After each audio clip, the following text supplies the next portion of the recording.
கிராம பகுதிகளிலிருந்து சர்வதேச விளையாட்டு வீரர்களை உருவாக்கும் மத்திய அரசின் கேலோ இந்தியா திட்டத்தின் கீழ் நாடு முழுவதும் எண்ணற்ற விளையாட்டு வீரர்கள் பயனடைந்து வருகின்றனர்.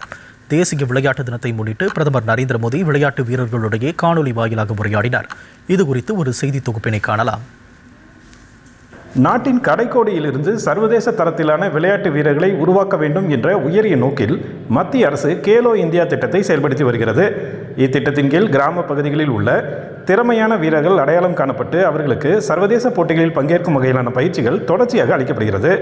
தேசிய விளையாட்டு தினத்தை முன்னிட்டு பிரதமர் நரேந்திர மோடி காணொலி வாயிலாக நாடு முழுவதும் உள்ள 1500க்கும் மேற்பட்ட கல்வி நிறுவனங்களில் உள்ள இளம் விளையாட்டு வீரர்கள் மற்றும் இளைஞர் தலைவர்களுடன் உரையாடினார்.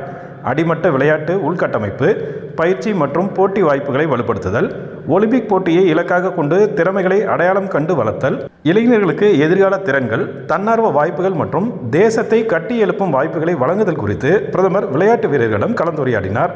இதன் ஒரு பகுதியாக சேலம் மாவட்டம் அம்மாப்பேட்டையில் சக்தி கைலாஷ் கல்லூரியில் நடைபெற்ற நிகழ்ச்சியில் பிரதமரின் உரையாடல் நிகழ்வு நேரடியாக ஒளிபரப்பு செய்யப்பட்டது.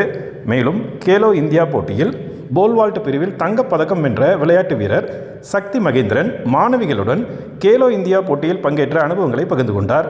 பிரதமரின் உரையாடல் தேசிய போட்டிகளில் பதக்கங்களை குவிக்கும் அளவிற்கு ஊக்கப்படுத்தும் விதமாக அமைந்திருந்ததாக மாணவிகள் தெரிவித்தனர். மூலியமாக கேலியனிலேருந்து நிறைய வந்து ஆப்பர்ச்சுனிட்டி கிடைக்கும். இப்போ நாங்கள் ஆல் இண்டியா லெவலில் போனால் அங்கே உள்ள ஹையர் லெவலில் பொசிஷன் உள்ள கோச்சஸ்லாம் எங்களை பார்த்து கேலியன் லெவலில் கூப்பிட்டு அந்த மாதிரி போகிறப்ப அங்கே நாங்கள் பொசிஷன் பண்ணோம்னா எங்களுக்கு நிறைய ஃபண்ட்ஸ் கிடைக்குங்க சார்.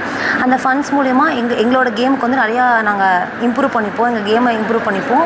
அப்புறம் ஒவ்வொரு சப்போர்ட்ஸும் அவங்க நிறைய தந்துட்டு தான் இருக்காங்க. நிறைய கேம் இன்ட்ரடியூஸ் பண்ணியிருக்காங்க.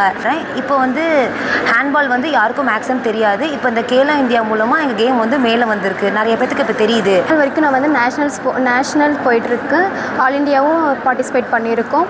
இப்போ வந்து கேலோ இந்தியாவில் வந்துட்டு எங்களோட பால் பேட்மிண்டன் அப்படின்ற ஒரு ஸ்போர்ட்ஸ் இல்லை, அந்த ஸ்போர்ட்ஸ் வந்து ஆட் பண்ணால் நல்லாயிருக்கும். அதுவும் இல்லாமல் இதில் வர ஃபண்டு வந்து எங்களுக்கு ஸ்போர்ட்ஸ்க்கு வந்து ஒரு நல்ல ஒரு ஆப்பர்ச்சுனிட்டியாக இருக்கும். நாங்கள் ஒரு மேட்ச்சுக்கு போகும்போதும் சரி வரும்போதும் சரி அந்த ஃபண்டு வந்து நாங்கள் அதை யூஸ் பண்ணிக்க நல்லாயிருக்கும். இந்த நிகழ்ச்சி விளையாட்டை வெறும் போட்டியாக மட்டுமல்லாமல் உடல் தகுதி, தலைமைத்துவம் மற்றும் தேசப்பற்றை வளர்க்கும் கருவியாக மாற்றும் நோக்கம் கொண்டதாக அமைந்திருந்தது.